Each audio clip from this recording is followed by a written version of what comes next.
Hi, so I'm Jason and today we have the Final Audio E500s. These are the latest and I think the cheapest entry from Final Audio currently. Uh, this goes for only $25. They're targeted for the VR gaming-ish market.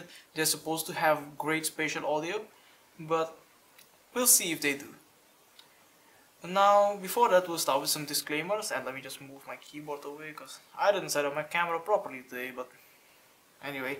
So, this unit Brian got, he bought the second-hand unit only, so I don't have the box nor the accessories that came with it, and we are not affiliated to any seller or any brand. This review is of my own opinion, and with that out of the way, I'll give a TLDR. So the final E500s are probably one of my most recent guilty pleasures, I would say. It's by no means technically advanced. It's not exactly tonally accurate, but it's very bassy, neutral-ish. I wouldn't say neutral. I would say it has just no emphasis in the mid-range or the treble. It's mostly an L shape of an IEM, and I think it's just a fun thing to have around sometimes. So speaking of that, we'll go into more detail of the sound now. I'll be talking first about the bass. So the bass in the E500s is quite surprising. It has a lot of sub bass. Unfortunately, the sub bass isn't exactly controlled well. It's kind of loose. I would wish they would have more control, but I would say that the quality of the slam of the sub bass in the E500s does way more than what I would expect in this price range and from such a small IEM really. And yeah, going to the mid bass, I think the same thing happens here also. There's not a lot of control in the mid bass also. There's like it's a bit slow, I would say actually. It's also it has a huge kick punch, and it's also almost as if not.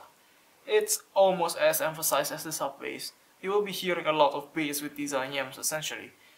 They are targeted towards the VR gaming market, so I would understand that. When you play games, you sometimes want a lot of bass in the sound. Now going to the mid-range, there's not a lot of things I can say. The mid-range just sounds very thick. This kind of reminds me of the E3000-ish. So the E3000 has lots of bass also, and it brings in the warmth into the mid-range also. And I think the same scenario here happens with the E500s. They have a lot of weight in the body. It's quite thick. Detail is average at best, I would say. It's not the most detailed mid-range in the world, and it kind of feels blunted sometimes. And yeah, there's not a lot of things that's really wrong with the mid-range. It's just that it's just not as detailed I would like it to be. But at $25, I'm not really complaining. If you listen to something like pop, EDM, it does its job adequately well. If you listen to something more technical like classical music or even metal and such, you'll lose a bit of detail in the mid-range. But yeah. Now going into the treble of the E500s is non-emphasized. Extension is okay at best. It's not the most extended treble. It's a rather safe treble, I would say. I find it quite pleasing actually. I don't mind really I don't mind muffled-ish sound compared to piercing sound. I can't really take that. If I have to brace myself for treble to come into the music, I lose enjoyability of my ability to just, well, enjoy the IEM. And again, the same trend with the mid-range. There's not a lot of detail in the treble. It's not splashy at all. Cymbal crashes, if anything, feel quite blunted. It feels like you're listening to like a very thin filter-ish sort of. It's very safe. There's barely any sparkle, barely any sibilance at all in these E500s, which for some might be a downside. but I don't consider it to be that way.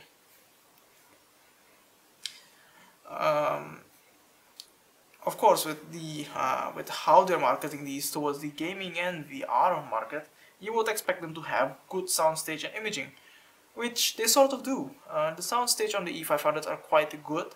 I wouldn't say that they're the best. Something like the E2000 or E3000s actually give you more soundstage. The E500s give you just soundstage just about right. Let me just get the graph. If this were my head, the soundstage of the E500s are about just inside my head. It's not exactly on the outer edges of your head.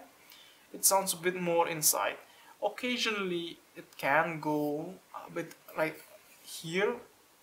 In terms of if my ears were here, it kind of goes out left and right more wide than it does front and back. So it sounds more like an oval really, but it's not the widest soundstage I've heard even in this price range. I think something like the T2 actually has wider soundstage. Imaging I think is also average.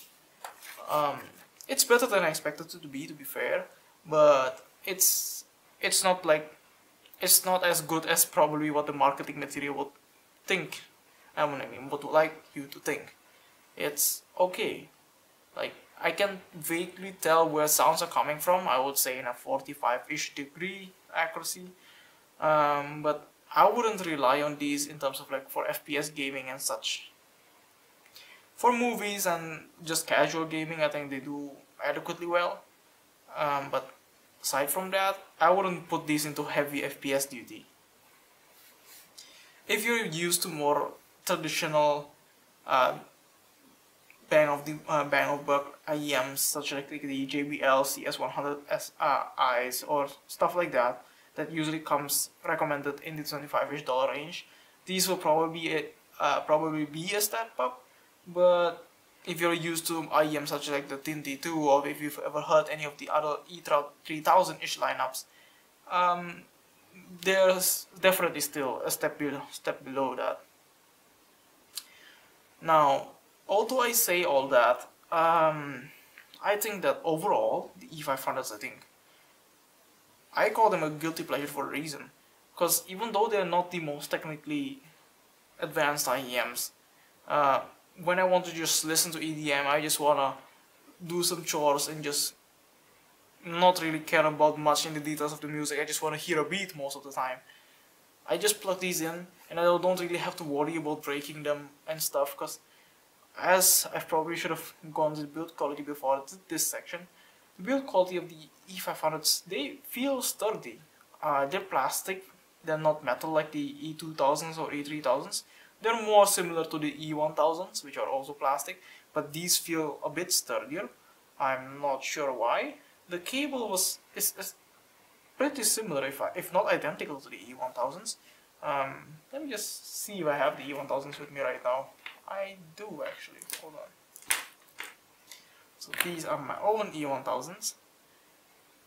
The cable on the E500s feel a bit thicker, feel a bit smoother, but that might be unit variance. The jacks and all those look very similar. I think it's just the same cable. I think it's just unit variance and how these have been worn differently. I think the E500s that I have with me are newer compared to the E1000s, so those have probably just been worn a bit more.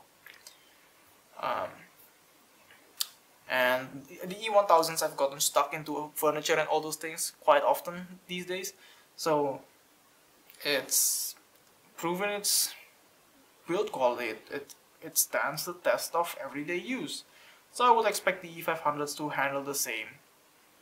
And yeah, and the E500s actually come in a very different box compared to the final E series, the E1000, E2000 and E3000. So those come with like a box with an image of the IEM and the usual final-ish packaging with some accessories. These have very spare accessories, so they are equipped with similar accessories like you would get from the E1000s. It just has 4 pairs of ear tips and just one pouch. They're final audio ear tips though, so they're quite nice. So I would say just for those ear tips alone, they would actually be already quite worth it. But yeah, in terms of comparison, these sort of sound like the Blonde BL03s, I would say. I would say the Blonde overall sounds a bit more, how do I say this? They sound softer, probably. They sound a bit softer compared to the E500. The E500s just smack a bit harder, but the E500s all have they have proper isolation and they just fit better. I do still think that the BL03s, the Blondes, are technically superior. So if you're asking me which one to get, I think it comes down to just more of which is your priority, because tonality wise they're quite similar. And I think the Blondes have a bit more controlled bass compared to the E500s. The E500s are actually very loose. I should emphasize this more. The bass in the E500s are very loose. They sound sort of like it's like a comparison between a 10-inch subwoofer and an 8-inch subwoofer. Sort of. It's not that much of a difference, but you'll definitely notice it. If you are used to IEMs like the Tin-T2, these will immediately, in comparison, feel like a bloated mess, and you will just feel like there's no detail at all from the E500s. Which, well, it does lose to the Tin-T2s in terms of detail retrieval. Tonality, I would say, is overall more pleasing on the E500s compared to the Tin-T2s. I think the Tin-T2s just sound a bit too sterile, too neutral, and a bit bright, I might say sometimes even. But I don't have much complaints about the Tin-T2 anyway. But that's just to give some comparison. So then, Jason, who is this for? If you don't really want to think about what's the best gaming IEM, or what seems to be the sturdiest option that we have so far, I think the E500s actually fit that bill quite well. They provide adequate imaging and soundstage for this price range, especially. The tonality, I think, will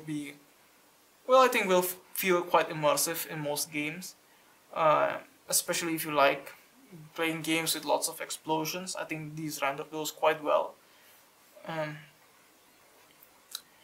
And I think in some shooters, in light gaming, I think they do still do the job quite well.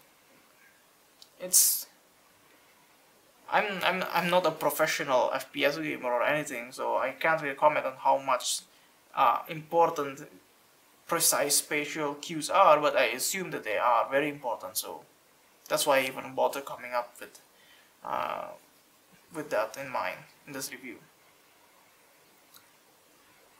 And yeah, I think that does it for this review. There's not a lot of things I can say about the E500s. I don't have a lot of complaints. It's just, it's a guilty pleasure, really. Yeah, right, so thanks for watching. Subscribe if you want more content like this. Like if you liked it. Comment what you think, and see you next time. I'll leave what Brian thinks around, like right about now in the video. So yeah, bye.